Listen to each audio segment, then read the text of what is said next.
بسم الله الرحمن الرحيم إن الحمد لله نحمده ونستعينه ونستغفره ونعوذ بالله من شرور أنفسنا ومن سيئات أعمالنا من يهده الله فلا مضل له ومن يضلل فلا هادي له وأشهد أن لا إله إلا الله وحده لا شريك له وأشهد أن محمدا عبده ورسوله يا أيها الذين آمنوا اتقوا الله حق تقاته ولا تموتن إلا وأنتم مسلمون يا أيها الناس اتقوا ربكم الذي خلقكم من نفس واحدة وخلق منها زوجها وبث منهما رجالا كثيرا ونساء واتقوا الله الذي تساءلون به والأرحام إن الله كان عليكم رقيبا يا أيها الذين آمنوا اتقوا الله وقولوا قولا سديدا يصلح لكم أعمالكم ويغفر لكم ذنوبكم ومن يطع الله ورسوله فقد فاز فوزا عظيما أما بعد فإن أصدق الحديث كتاب الله وخير الهدي هدي محمد صلى الله عليه وسلم وشر محدثاتها وكل محدث بدعة وكل بدعة ضلالة وكل ضلالة في النار أما بعد فالحمد لله we reached the next chapter in what we wish to discuss in relation to the adab of the talib al-ilm, the mannerisms of the student of knowledge. And this jalsa today will be a shorter jalsa than the jalsat that we've normally had. And so we'll cover just a few points in relation to this. And this new chapter is covering the adab يعني في آدابه في دروسه وقراءته في حلقة وما يعتمده فيها مع الشيخ ورفقه. And so this is in relation to how the student carries himself in the lessons. So we discussed the student how he is within his own self. We discussed the student how he is with his sheikh. And now we're discussing how the student is with his lessons and in the manner he reads and how he finds himself in the circles. And this ties into that his dealings with his sheikh and his fellow students as well. And now, so this is more as well a discussion around the manhaj of the talib ilm as well, his methodology. What's his method when it comes to studying? And so the first point mentioned by Ibn Jama'ah is أن يبتدئ أولا بكتاب الله عزيز فيتقنه حفظا. So the first affair is that the student, he begins with the Book of Allah, and that he begins by way of, and he focuses on the memorization of the Quran. Now I'm having itqan, having precision when it comes to the memorization of the ayat in the Quran. And this is something that you find, no doubt, when you read the biographies of the A'imma and the Ulama, Ahlul Ilm generally. When you read their biographies, from the first thing that's mentioned is that they studied the Kitab of Allah. They studied the Book of Allah, they read the Book of Allah upon someone. They memorized the Book of Allah with the Shaykh Kaza. And so this is what is mentioned here in accordance with that. And so he goes on to mention that the person, the talib ilm, يجتهد على إتقان تفسيره. So the talib ilm, he also strives in order for him to have precision in his tafsir. I have in the tafsir of the ayat. So not only is he memorizing the ayat, but he's having precision in the tafsir of the ayat as well as precision for sa'ir ulumi. And so he has precision in the other sciences of the Quran as well, referring to tajweed, referring to understanding asbab al-nuzul, usul al-tafsir. Na'am. For indeed, this affair of the Quran is from the asl al-ulum wa ummuha wa ahammuha. So the affair of the Quran is the foundation of knowledge and foundation of the sciences of knowledge itself. And it's the head of that, the mother of that, and the most important of them. نعم. ثم يحفظ في كل فن مختصرا يجمع فيه بين طرفيه من الحديث وعلومه وأصولين ونحو وتصريف. And so thereafter he goes on to memorize something which is mukhtasar, something which is a short text in all of the sciences, in each science, which allows him to gather in the memorization of the hadith, I previously to the Quran, to the hadith with its sciences and the foundations of them as well as strengthening himself in nahu and sarf. And this is a good piece of advice, no doubt, like many of the pieces of advice you find in this text, that the talib ilm, when it comes to memorizing, he should seek to memorize a foundational text in every science. Seek to memorize the foundational text in every science. So he begins with the Kitab Allah. He seeks to memorize the Book of Allah. But then, every science he should seek to memorize a foundational text. Of course, in the Aqidah there are more than one. There's more than one text that the student should seek to memorize.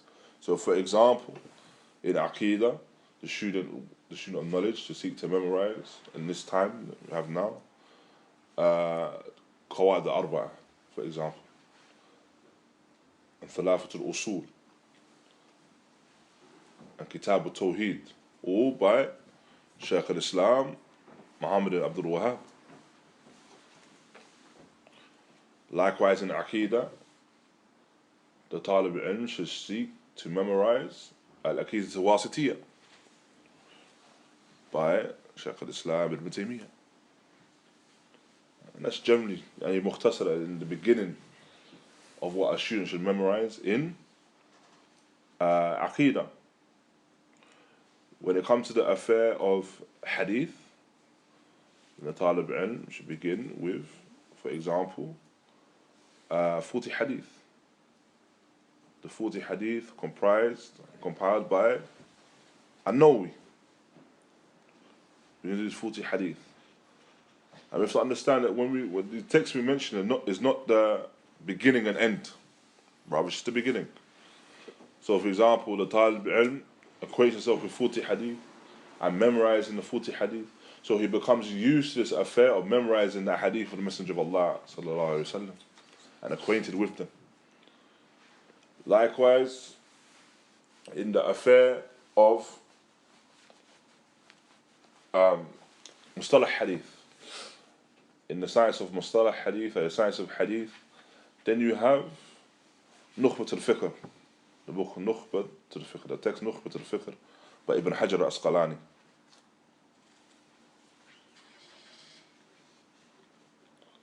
And in Usul al-Fiqh, you have Al-Waraqat by Imam al-Haramain.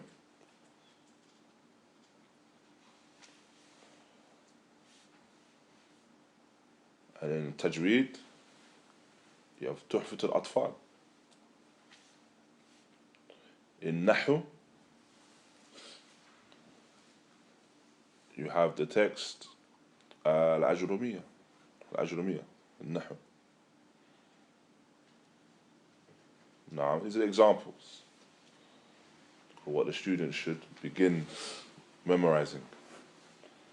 Now, as some of the Salaf mentioned, that knowledge is something that you can take into the bathroom with you.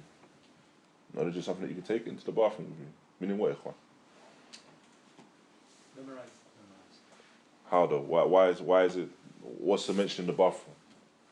What's the significance? You shouldn't take something with the name of Allah into the bathroom with you. Nah, so if it's an actual text, a physical text, a book, you wouldn't take that into the bathroom with you. But if you've memorized it, that's something that's with the sadr, something you memorize, if it's in your heart, it's with you now. So it goes everywhere, even into the bathroom. Now, and so the talib al-ilm has to strive in this affair of hifd, strive in the affair of memorizing.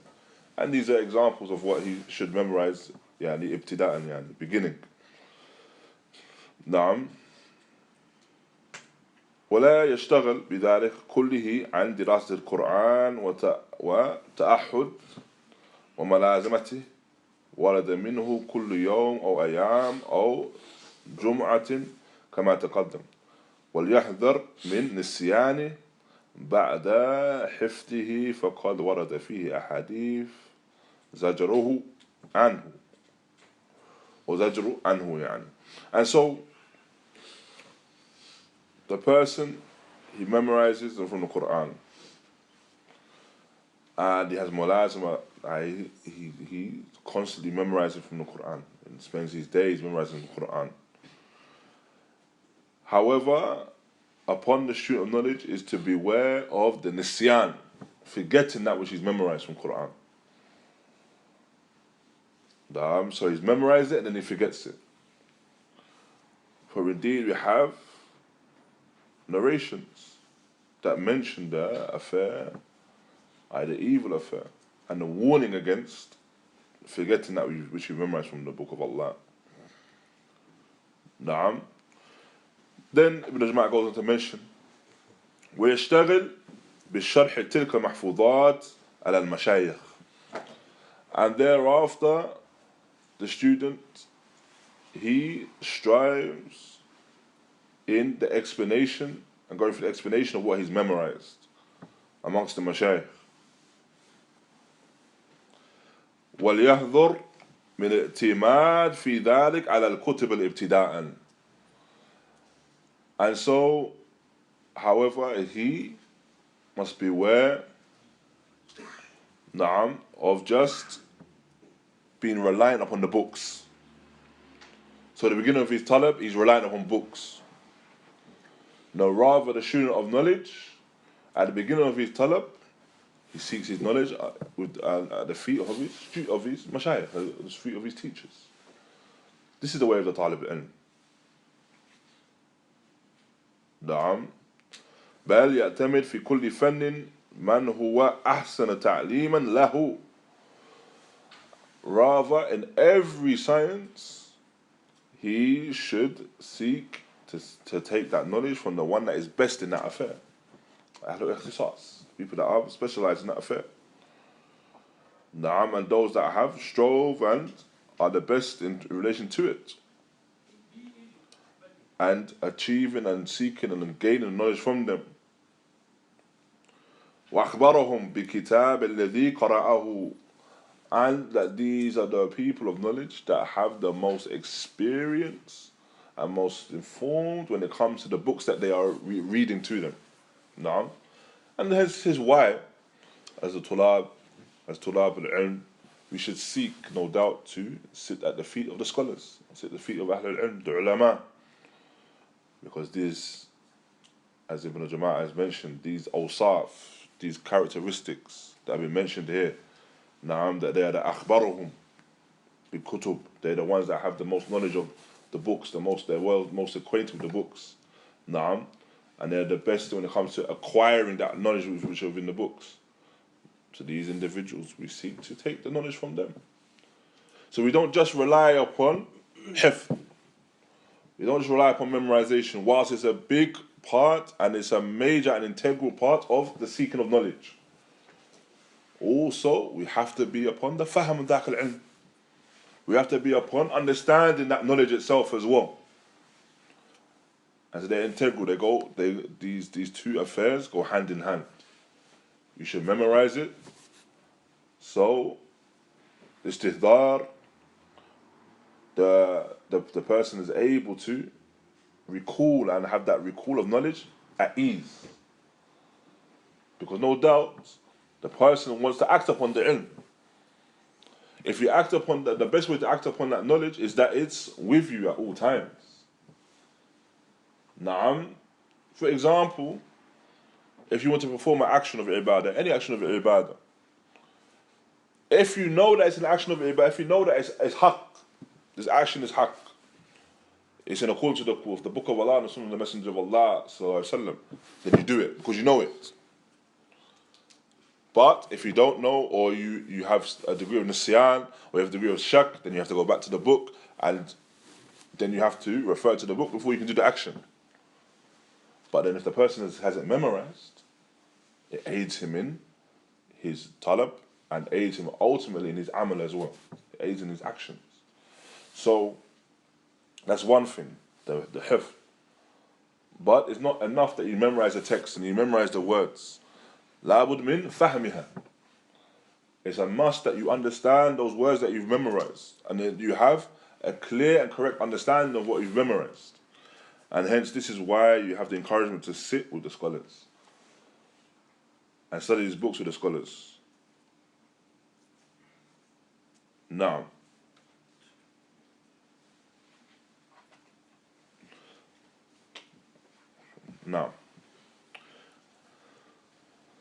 thereafter, we have the second affair, الثاني أن يحضر في ابتداء أمره من اشتغال في الاختلاف بين العلماء وبين الناس مطلقا في عقليات وسمعيات. And so the second is that the student of knowledge must beware of busying himself with affairs of ikhtilaf. The affairs of ikhtilaf بين العلماء and the affairs of ikhtilaf which are amongst the people generally. فإنه يحير الذهن ويدحش العقل بل يتقن أولا كتاب واحدا في فن واحد أو كتبا في فنون إن كان يحتمل ذلك على طريقة واحدة يرتديها له شيخه. So what the student shouldn't do is indulge in the affairs of ikhtilafat.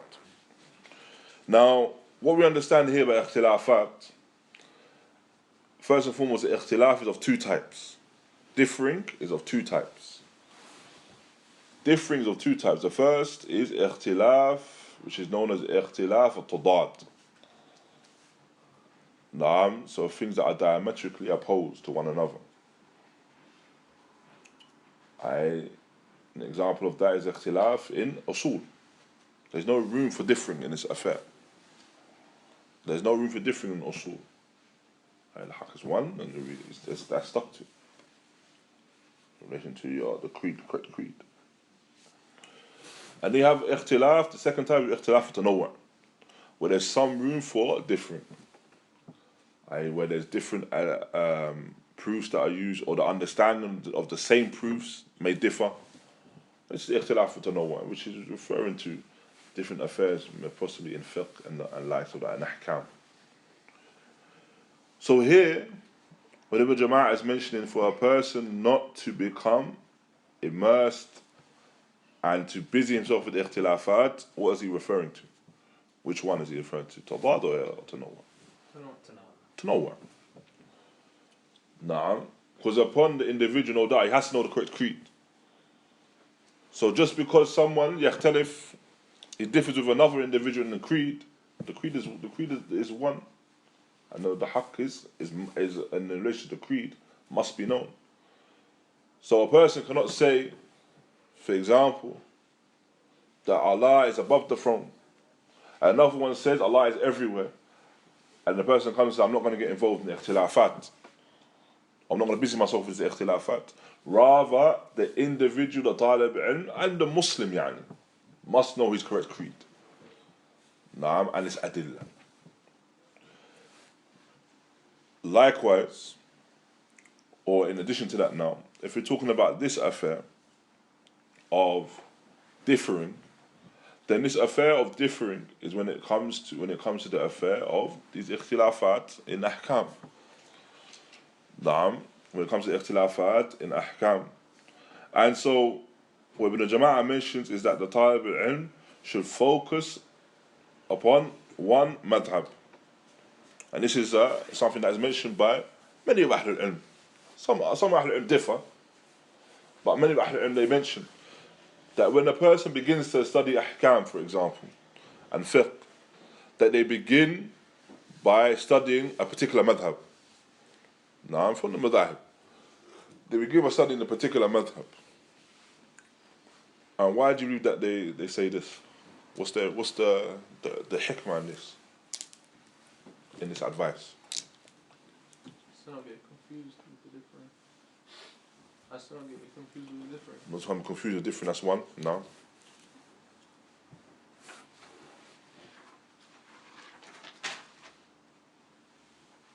Why else?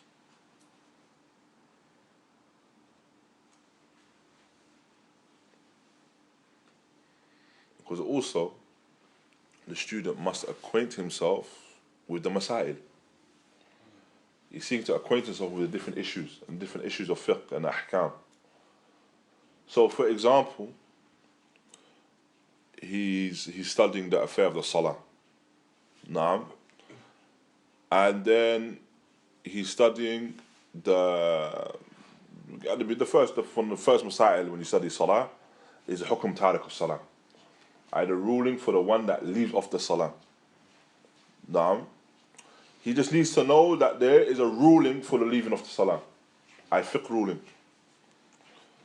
I just need to be aware that there's a mas'ala around leaving the salah. So, for example, he studies the madhab of Imam Ahmad. He's studying a book in the madhab of Imam Ahmad.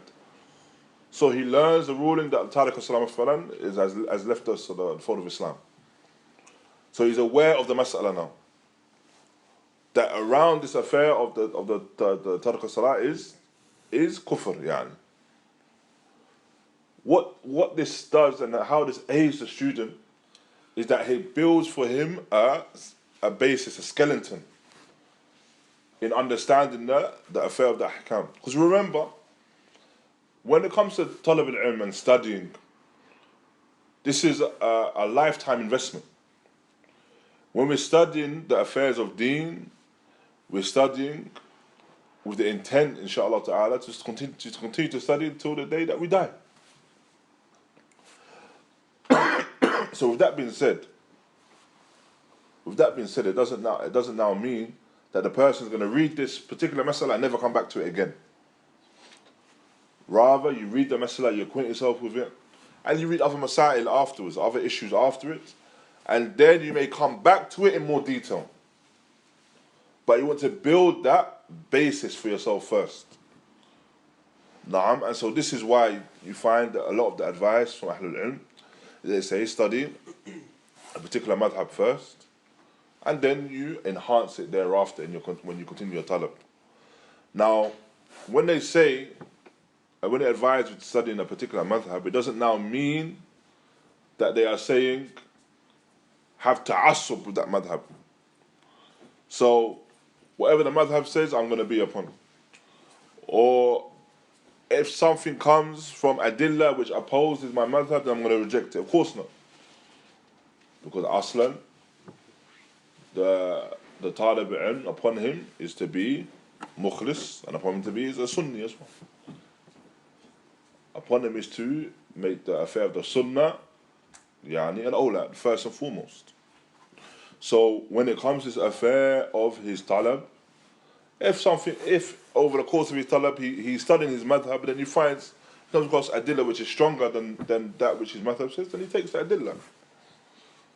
But as a basis and as an asl for him beginning his talab, he begins by way of studying the masail of one particular madhab, and it enhances it afterwards. Naam. And that's like anything in terms of our talab. Doesn't mean that if we study one book once that we're never going to study it again. We're going to study Thalathatul Usul and we never go back to it again. Or we're going to study Kitab al-Tawheed rather, and we never go back to it again. No, rather, we read from it and then we go back to it. Because maybe, perhaps, you read it the first time, you understand something. You read it the second time, you understand something more. Or even perhaps you read something and you thought you understood it. Then you read it again and you've really understood it. Your first understanding may have been deficient. So this is how we view generally this affair of seeking knowledge. Now, likewise, وكذلك يحذر في ابتداء طلبه من المطالعات في تفاريق المصنفات فإنه يضيع زمانه ويفرق ذهنه، بل يؤتي كتاب الذي قرأه أو فن الذي يأخذه كليته حتى تتقنه. And so likewise as well, the talib ilm, it shouldn't be dipping into all these different books at once, without completing any of them. So he becomes busied, his mind becomes busied with all these different texts.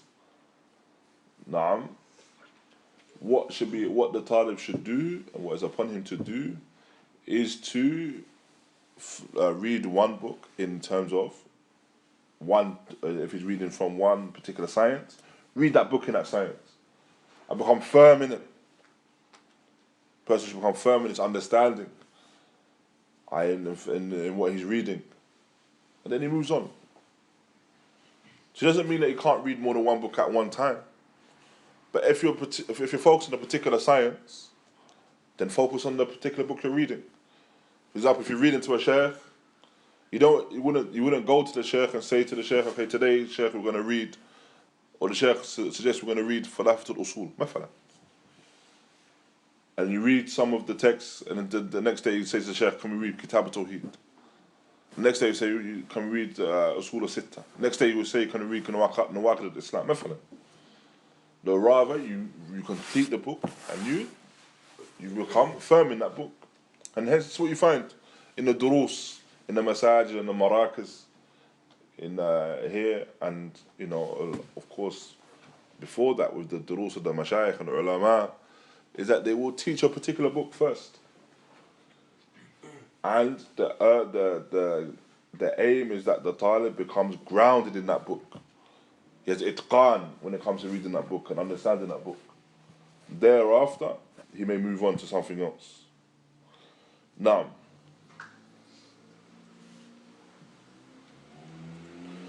and likewise as well, the student should be aware of the same affair, going from book to book.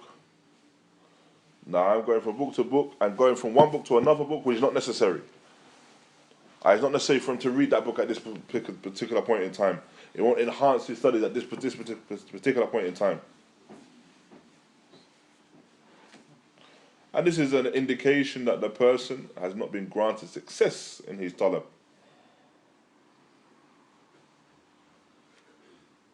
And so the person should seek to read from the books and not waste from his time and leave off sciences. He should seek to benefit from these particular books and sciences. And this is just the beginning of what we're discussing from this affair of the talib al-ilm and how he should benefit himself and his manhaj. His particular methodology. So, he begins with memorization. But the head of that is the Book of Allah, memorization of the Quran, memorization of the text. But he does not just suffice memorization. He has itqan in the shuruhat. Itqan where it comes to the explanations. So his precision when it comes to explanations, and he seeks to memorize the text and have a good understanding of what he's memorizing. So of course, when it comes to the Book of Allah, he seeks to read from the tafasir, the books of tafsir, related to the Book of Allah. And he memorizes the different texts, and there's different texts and different sciences. Likewise as well, he doesn't go overboard in relation to the different sciences that he's studying. So he doesn't immerse himself into ikhtilafat. Now, another example of this is even when we study in Arabic. When we study the Medina books, read the Medina books, read the book 1, 2, and 3. The aim of the Medina books is that the person is able to thereafter know Arabic, know a level of Arabic, and acquaint himself with the affair of Nahu, acquaint himself with the Arabic Nahu. But there may be things in relation to the Arabic language where there are ikhtilafat, there's difference of opinion. Or there's this lugha and that lugha. And there's different dialects in the Arabic language. And they're all considered to be correct at times. But that's not the wadhifa, and that's not the aim of the Medina book. The Medina book is aiming to give you that basis of Arabic grammar. Once you have that basis, then you have something to work with afterwards. So when you read the Arabic grammar books after that, you'll find that there's other rules. So it doesn't mean now the rules that were in the Medina book are wrong necessarily. But the whole point was that this book was here to just give you a basis and acquaint you with Arabic grammar. And thereafter, you deal with the ikhtilafat. There's no point in the Medina book talking to you about the Basriyin and Kufiyin. Naam, the person initially not going to understand.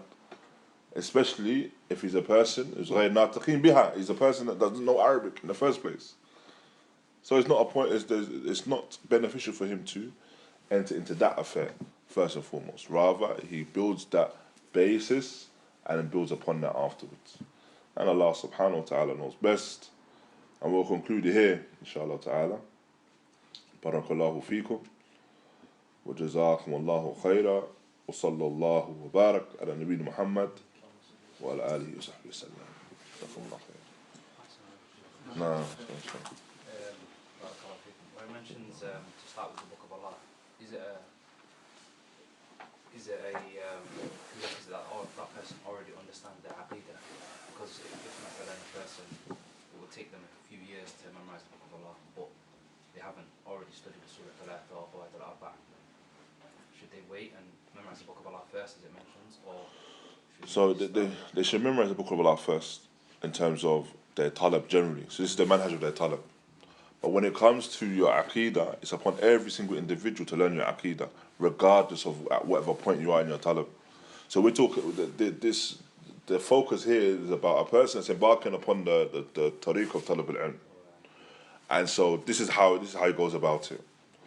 As for the individual, whether he tends to be a talib al-ilm, or he tends to be muhandis, he tends to be whatever he tends to be, as a Muslim, it's an obligation upon him to know his creed. So, irrespective of whatever stage he's at in his talab, he has to learn his creed. So he has to learn that alongside now. So, as to say, it'll be the same thing as well. So if he's intended to be talab, talab ilman, and everyone should strive to have a degree of talab with them. If he's intending that, then he seeks to be upon that manhaj, memorize the Quran first and things like this. Along with that is that he learns his creed as well. And Allah knows best. Jazakumullah khair. What level of Arabic should student knowledge be in if you compare that to books? Compare it to books, how do you mean, sir? Yeah, the books that he should have covered. In Arabic? In terms of if he wants to read from like for Lafta or Usul, for example. No, like for his Arabic language, for the lugha. In terms of grammar, lugha.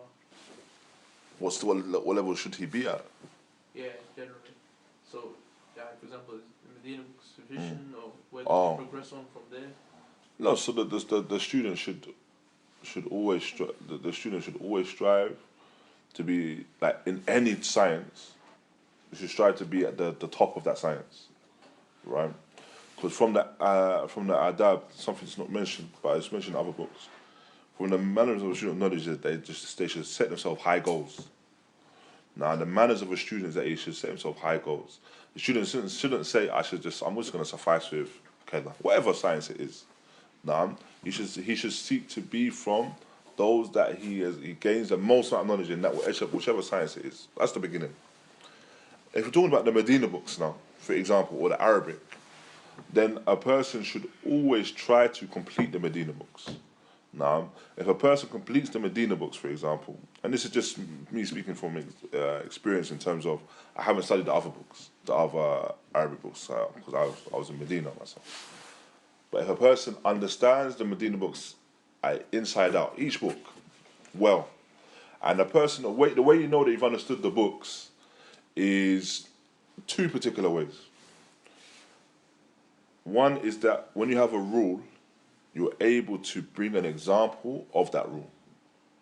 So, for example, someone says, "Mudaf ilayh," and someone says, give me an example of mudaf, mudaf ilayh, and you give an example that's not in the book. It's not like it's not something that you memorize from the book. Because now this is something which is testing your fahm, your understanding. That's one thing. Another thing as well, which is the case with any science really, is if you're able to relay that to someone else, that's a clear indication you've understood it.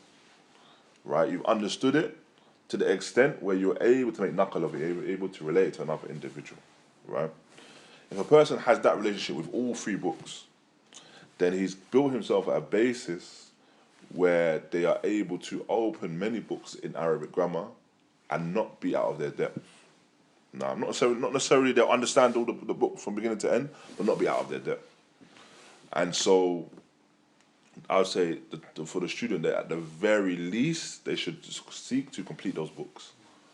And it's something which is not impossible, and it's not something which is a mean feat, as they say.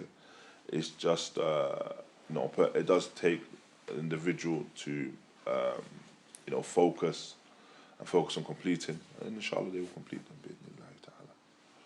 Now, barakallahu feek. Jazakumullah khair. Sallallahu wa baraka ala nabiyyina Muhammad wa ala alihi wa sahbihi wa sallam.